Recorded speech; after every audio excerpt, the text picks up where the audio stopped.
बेटे और एक बेटी थी जो कि सातों भाइयों की लाडली बहन थी। आठों भाई बहन एक साथ बैठकर खाना खाते थे। कार्तिक की चौथ आने पर बहन ने करवा चौथ का व्रत रखा। जब सातों भाई खाना खाने आए तो उन्होंने बहन को भी खाने के लिए बुलाया। तो माँ बोली आज इसका करवा चौथ का व्रत है और जब चांद निकलेगा तब अर्घ देकर खाना खाएगी। तब भाइयों ने जंगल में जाकर आग जलाकर छलनी में से चांद दिखा दिया। बहन भाभियों से बोली कि चलो अर्घ दे दो। चांद निकल आया।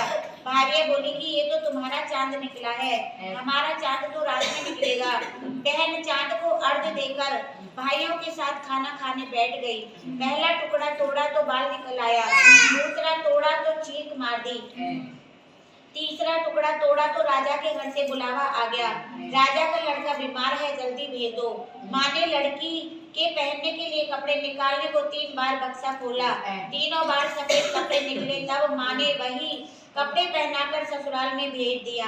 लड़की की साड़ी के पल्ले में एक सोने का सिक्का बांधकर माँ ने कहा कि रास्ते में भी मिले उसके पैर पड़ती जाना, वो तुझे सदा सुहागन का आशीर्वाद देगी। उसे ही यह सिक्का दे देना और अपने पल्ले की गांठ लगा लेना। रास्ते में किसी ने भी पैर पड़ने का सदा सुहागन का आशीर्वाद उसको नहीं दिया। सबने यही कहा कि ठंडी रहो, सब्र करने वाली रहो, सातों बहनों के भाई बनी रहो, अपने भाइयों को सुख देने वाली हो। अब ससुराल के घर पहुंची तो दरवाजे पर छोटी ननद खड़ी मिल गई। बहन उसके पैर पड़ने लगी तो ननद बोली, सीली हो, सपूती हो, सातों बेटों की माँ हो, मेरे भाइयों को सुख देने वाली हो। यह आशीष सुनकर उसने सोने का सिक्का अपनी ननद को दे दिया।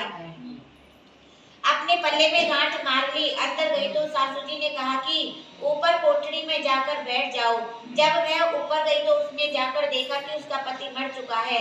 जब वह उसे लेकर उसी कोठरी में पड़ी रही और उसकी सेवा करती रही। उसकी सास दासियों के हाथ बची कुची बासी रोटी भेज देती थी। इस प्रकार उसने अपने पति की सेवा करते करते 1 साल बिता दिया।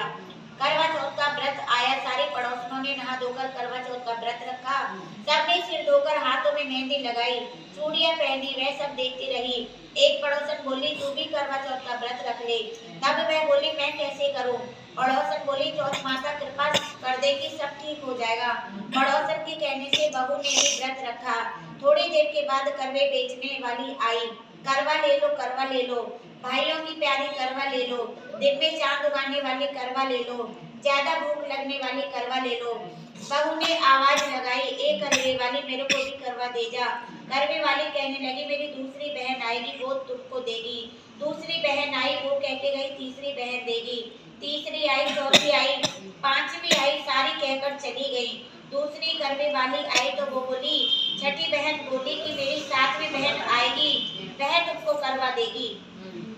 तू सारे रास्ते में कांटे बिखेर कर रख देना, तब उसके पैरों में कांटा चुभ जाएगा तो वह खूब चिल्लाएगी।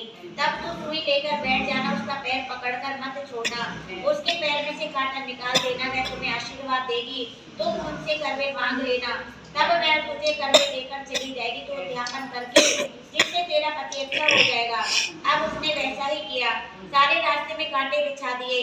जब 7वीं बहन करवे लेकर आई तो पाँव में कांटा चुभने के दर्द से खूब चिल्लाती हुई आई। उसने उसका पैर पकड़कर छोड़ा ही नहीं और कांटा निकाल दिया। जब उसने आशीर्वाद दिया तब बहू ने उसके पैर पकड़ लिए और बोली कि जब आपने मुझे आशीर्वाद दिया है तो करवे भी देकर जाओ। उसने बोला कि तूने तो मुझे ठग लिया। यूं कहकर करवा चौथ माता ने आंखों में से काजल दिया, नखूनों में से मेहंदी दी, मांग में से सिंदूर दिया, चितली अंगूठी का छींटा मारा और साथ में एक करवा भी दे दिया। अब करवे लेकर बहू ने उद्यापन की तैयारी करी और व्रत रखा। राजा का लड़का ठीक हो गया और बोला, मैं तो बहुत सोया। मैं बोली, सोई कहाँ? 12 महीने हो गए आपकी सेवा करते करते। कार्तिक की चौथ माता ने सुहाग दिया है। उसका पति बोला कि चौथ का उद्यापन करेंगे। अब सबने चौथ माता की कहानी सुनी, उद्यापन करा, खूब सारा चूरमा बनाया, जीत कर वे दोनों चौपट खेलने लगे।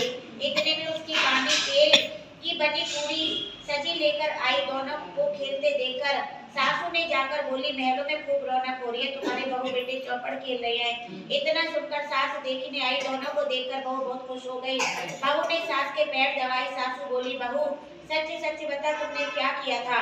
उसने सारा हाल बता दिया। सासू को बताया तो राजा ने सारे शहर में ढिंढोरा पिटवाया कि अपनी पति की लंबी उम्र के लिए सारी बहनों को करवा चौथ का व्रत रखना चाहिए। पहली करवा चौथ अपने नैहर में जाकर मनानी चाहिए। ये चौथ माता जैसे आपने राजा के लड़के को जीवन का दान दिया, वैसे सारी बहनों को, सारे पतियों को जीवन का दान देना, उन्हें अखंड सौभाग्यवती रखना और सदा सुहागन रखना। बोल चौथ माता की जय हो।